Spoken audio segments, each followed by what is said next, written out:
Buset, gede banget nih kardusnya.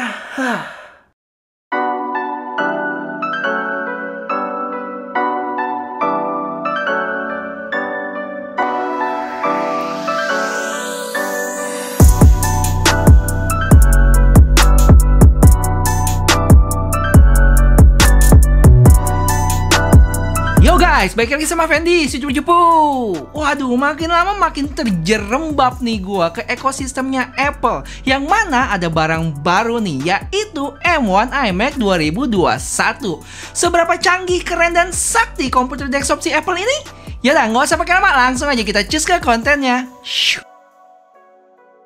Secara garis besar iMac ini dibagi jadi dua ya. Yang pertama itu varian terendahnya dengan 8 core CPU dan 7 core GPU. Habis itu varian tertingginya itu dia punya 8 core CPU dan 8 core GPU. Untuk varian terendahnya dia cuma punya 2 port Thunderbolt. Sedangkan yang tertinggi dapat tambahan 2 port USB lagi. Terus nggak dapat gigabit Ethernet dan Magic Keyboardnya yang tanpa Touch ID. Sedangkan varian yang tertinggi itu dapat semua. Dari sisi warna, varian terendahnya itu cuma ada 4 ya, yaitu biru, hijau, merah, dan silver. Untuk varian tertingginya ada 3 warna tambahan, yaitu kuning, orange, dan ungu. Jadi total ada 7 warna. Untuk harga varian terendahnya itu mulai dari 1.849 Singapura dolar dan varian tertingginya itu mulai dari 2.149 Singapura dolar. Atau kalau dirupiahin sekitar 20 dan 23 juta rupiah. Dan ingat ya, ini belum termaksud pajak dan ongkos kirim kalau kita mau kirim ke Indonesia. Kenapa gue bilang mulai dari? Karena untuk tiap-tiap variannya itu masih bisa kita ubah lagi ya konfigurasinya. Misalnya RAM-nya itu kalian bisa milih mau yang 8 atau 16. Dan untuk storage-nya itu dari 256 sampai ke 2 tera.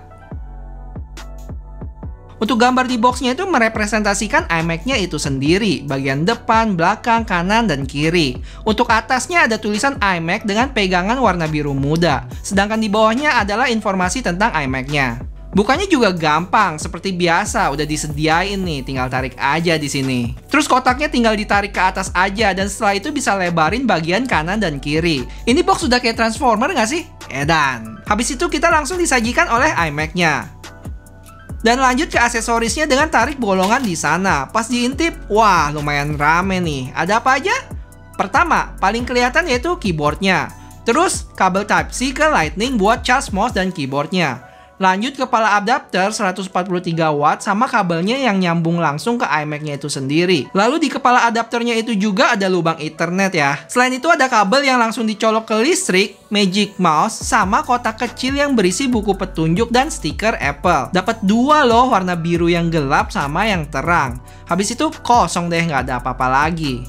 Cukup meriah ya unboxingnya. Waduh, happy banget nih gua. Lanjut kita pretelin pembungkus si iMac-nya itu.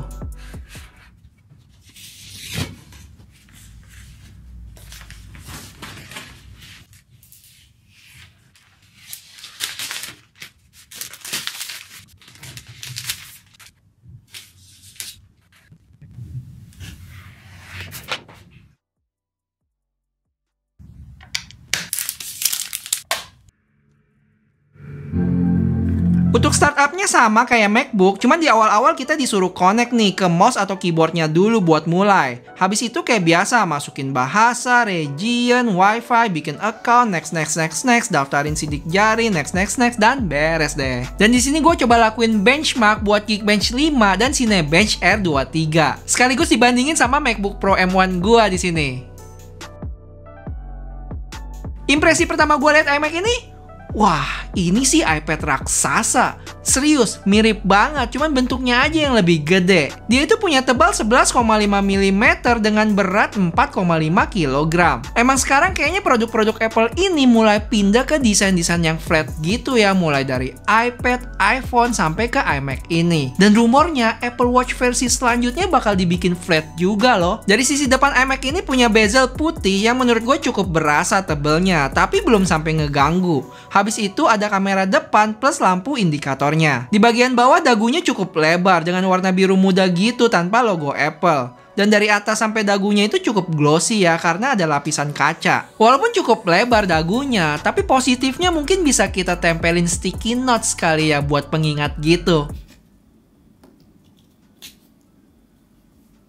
Dan kenapa bentuk iMac ini bisa tipis banget? Karena komponen utama dari iMac ini semua ditaruh di dagunya, sampai speakernya juga ditaruh di sana yang menghadap ke bawah. Untuk sisi bagian atas ada dua mic dan sebelah kiri ada headphone jack. Bagian bawah ada speaker yang panjangnya dari ujung ke ujung. Lanjut ke bagian belakangnya yang punya warna biru gelap. Lebih gelap lagi loh daripada si iPhone 12. Terus ada logo Apple yang cukup gede di tengah, di atas dikit ada mic lagi. Di kiri bawah ada 4 ports, 2 Thunderbolt atau USB 4 yang support sampai 40 gigabit per second. Dan 2 USB port lagi yang support sampai 10 gigabit per second. Sebelah kanan bawah ada power button dan di tengah bawahnya ada lubang power magnetik gitu. Serius cukup kuat sih magnetnya ini. Buat cabutnya kalian mesti tahan itu iMac-nya. Terakhir, iPad raksasa ini dihubungkan sama standing yang cuma bisa digerakin ke atas sama bawah aja. Oh ya, untuk aksesorisnya keren-keren loh, apalagi punya warna yang sama yaitu biru. Mulai dari Magic Keyboard,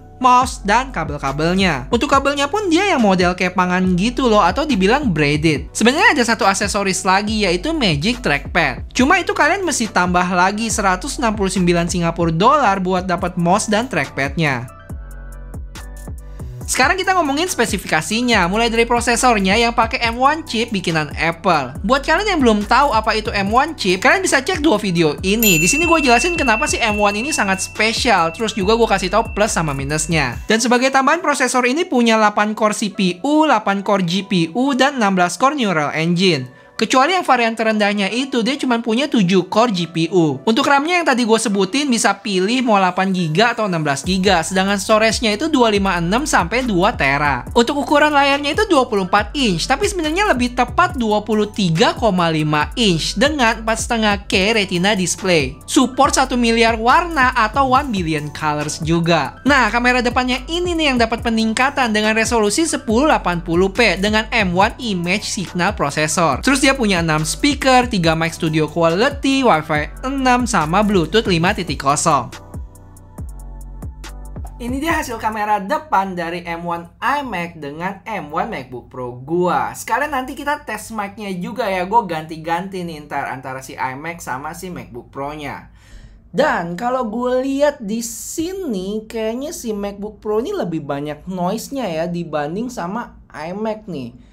iMac lebih baik banget kualitasnya. Dan sebenarnya ini karena resolusi kameranya yang beda juga ya. Untuk si iMac ini dia 1080p, sedangkan si MacBook Pro itu 720p. Jadi kelihatan ya bedanya. Gimana menurut kalian?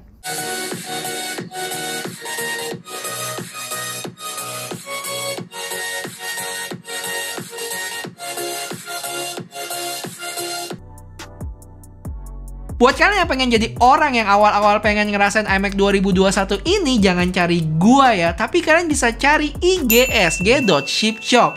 Ini adalah just tip rekomendasi gua, karena barangnya juga langsung dikirim dari Apple Store Singapura loh. Gak usah ragu, langsung aja DM igsg.shipshop. Ya udah segitu dulu videonya. Gue mau bersenang-senang dulu pakai si iMac ini. Nanti sekitar semingguan setelah gue pakai bakal gue update lagi ke kalian. Kalau ada hal lain yang mau gue bahas tentang iMac ini, kalian bisa komen di bawah ya. Nanti gue bakal bahas di video selanjutnya. Dan kalau menurut kalian video ini bermanfaat, gue nggak minta banyak ya. Gue cuma minta tolong kalian buat like video ini. Dan kalau kalian bisa share, wah gue makin senang lagi. Oke, sampai ketemu di video selanjutnya. Ini dia kisi-kisinya. Bye-bye!